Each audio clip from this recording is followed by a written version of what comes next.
नमस्कार दोस्तों, स्वागत है आपका हमारे चैनल में, जहां हम आपको दुनिया की सबसे रोमांचक जगहों और अनोखी चीजों के बारे में बताते हैं। आज हम बात करेंगे दुनिया के सबसे बड़े और रहस्यमयी स्थान के बारे में।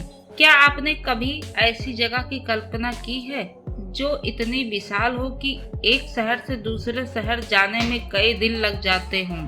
एक ऐसी जगह एक समय में आपको कड़ाके की ठंड का सामना करना पड़ता है और दूसरी ओर गर्मी में वनस्पतियां फूलों से भर जाती हैं। जी हाँ, हम बात कर रहे हैं साइबेरिया की, जो दुनिया के सबसे बड़े और रहस्यमयी क्षेत्रों में से एक है। तो चलिए इस रोमांचक यात्रा की शुरुआत करते हैं। साइबेरिया रूस के लगभग 77% हिस्से में फैला हुआ है।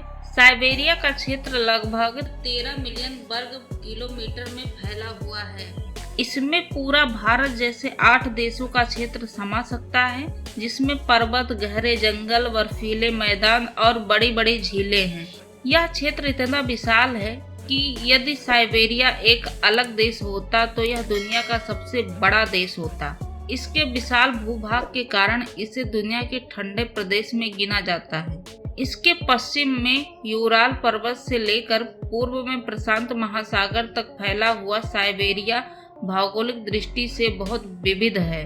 क्या आपने कभी सोचा है कि एक ऐसा क्षेत्र जो इतना बड़ा हो कि इसे एक देश के रूप में देखा जा सके, उस पर कितनी जनसंख्या रह सकती है? आपके विचार कमेंट में साझा करें। Trans Siberian railway. क्या आपने कभी सोचा है कि एक ट्रेन यात्रा इतनी लंबी हो सकती है कि इसके एक छोर से दूसरे छोर तक पहुंचने में पूरे 7 दिन लग जाएं? जी हाँ, ट्रांस साइबेरियन रेलवे से सफर करने का मतलब है रूस के विशाल भूभाग के हर रंग और हर मौसम का दीदार करना। ट्रांस साइबेरियन रेलवे की शुरुआत 1891 में हुई थी। इस रेलवे को बनाने में हजारों मजदूरों ने दिन रात कड़ी मेहनत की और लगभग 25 साल में परियोजना पूरी हुई। यह रेलवे रूस के पश्चिमी शहर मॉस्को को व्लादिवोस्तोक से जोड़ते हैं, जो प्रशांत महासागर के किनारे बसा हुआ है। ट्रांस साइबेरियन रेलवे की कुल लंबाई लगभग 9,279 किलोमीटर है, जो इसे दुनिया की सबसे लंबी रेलवे लाइन बनाती है। इस सफर को तय करने में एक ट्रेन को करीब 7 दिन लगते हैं। इस ट्रेन में लगभग 8 समय क्षेत्रों और कई अलग अलग भूभागों से होकर गुजरती है, जैसे कि यूराल पर्वत, साइबेरियन का विशाल जंगल और बर्फ से ढके मैदान। यह रेलवे रूस के अलावा मंगोलिया, चीन और उत्तर कोरिया तक विस्तार लेती है। इस सफर में आपको साइबेरिया के जंगल से गुजरने का अनुभव मिलेगा, जो एक बेहतर रोमांचक अनुभव है। यहाँ के घने जंगल, विशाल मैदान और बर्फीले पहाड़ों का दृश्य किसी सपने जैसा लगता है। साइबेरिया का ये हिस्सा धरती के सबसे ठंडे स्थानों में से एक है और यहाँ पर आपको दूर दूर तक बर्फ के सिवा कुछ नहीं दिखेगा। जलवायु। साइबेरिया की जलवायु इसे इतना अलग बनाती है। यहाँ सर्दियों में तापमान -50 डिग्री सेल्सियस तक पहुँच सकता है, जो दुनिया के सबसे ठंडे इलाके में गिना जाता है। होम्याकोन नामक एक गांव, जिसे पृथ्वी का सबसे ठंडा बसा हुआ स्थान कहा जाता है, यहाँ स्थित है। इसके बावजूद यहाँ की वनस्पति और जीव जंतु अपने अद्भुत अनुकूलन क्षमता के कारण इस ठंड में भी जीवित रह पाते हैं। सोचिए 50 डिग्री की ठंड कैसी होगी। क्या आप ऐसी जगह पर जाने का साहस करेंगे? साइबेरिया में जीवन। साइबेरिया का प्राकृतिक जीवन एक तरह से अद्वितीय है। यहाँ बहुत सारी विविधता देखने को मिलती है, जिसमें दुर्लभ और खतरनाक जानवर, पक्षी और मछलियाँ भी शामिल हैं। उदाहरण के तौर पर साइबेरिया में पाए जाने वाला साइबेरियन टाइगर या अमूर टाइगर दुनिया के सबसे बड़े और दुर्लभ बाघों में से एक है।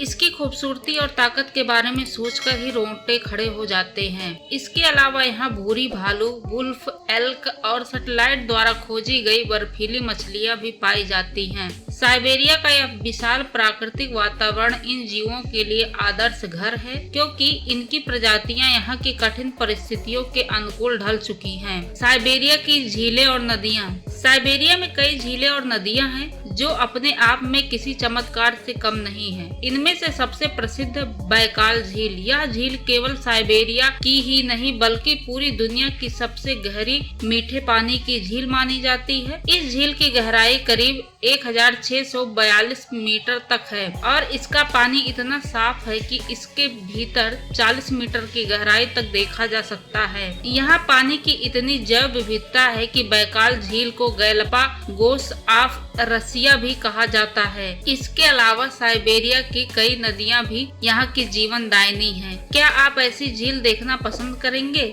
जिसका पानी इतना साफ हो? कमेंट में बताइए। साइबेरिया की टाइगा फॉरेस्ट। साइबेरिया की जलवायु बेहद कठोर है। सर्दियों में यहाँ तापमान -50 डिग्री सेल्सियस तक गिर सकता है, लेकिन यहाँ की वनस्पतियाँ अपने वातावरण के अनुसार ढल चुकी हैं। टाइगा फॉरेस्ट जो साइबेरिया का एक बड़ा हिस्सा घेरता है, जिसे बोरियल फॉरेस्ट भी कहा जाता है। यहाँ के प्रमुख वृक्ष देवदार, फार और वर्चा होते हैं, जो इस ठंडे माहौल में भी जीवित रहने में सक्षम हैं। टाइगा जंगल में कई अद्भुत पेड़ पौधे और झाड़ियां हैं जो साइबेरिया के वन्य जीव को सहारा देती है। इन जंगलों में सर्दियों के मौसम में बर्फबारी होती है जो इस क्षेत्र की सुंदरता को बढ़ा देती है। साइबेरिया की प्राकृतिक विविधता। साइबेरिया में कई आदिवासी जनजातियां रहती हैं, जैसे याकुट्स, येवंकी सदियों से रह रही हैं। ये जनजातियां आज भी अपने पारंपरिक जीवन शैली को संजोए हुए हैं और पर्यावरण के साथ तालमेल बिठाते हुए जीवन व्यतीत करते हैं। यहाँ के लोग बर्फीले मौसम में भी कठोर परिश्रम कर अपनी आजीविका चलाते हैं। इनकी पारंपरिक हस्तशिल्प और कला भी बहुत समृद्ध है, जो उनके इतिहास और संस्कृति को दर्शाती है। साइबेरिया की जीव विविधता के खतरे। साइबेरिया का पारिस्थितिक तंत्र काफी हद तक खतरे में है, क्योंकि जलवायु परिवर्तन और मानवीय हस्तक्षेप ने इस क्षेत्र की प्राकृतिक स्थिति को प्रभावित किया है।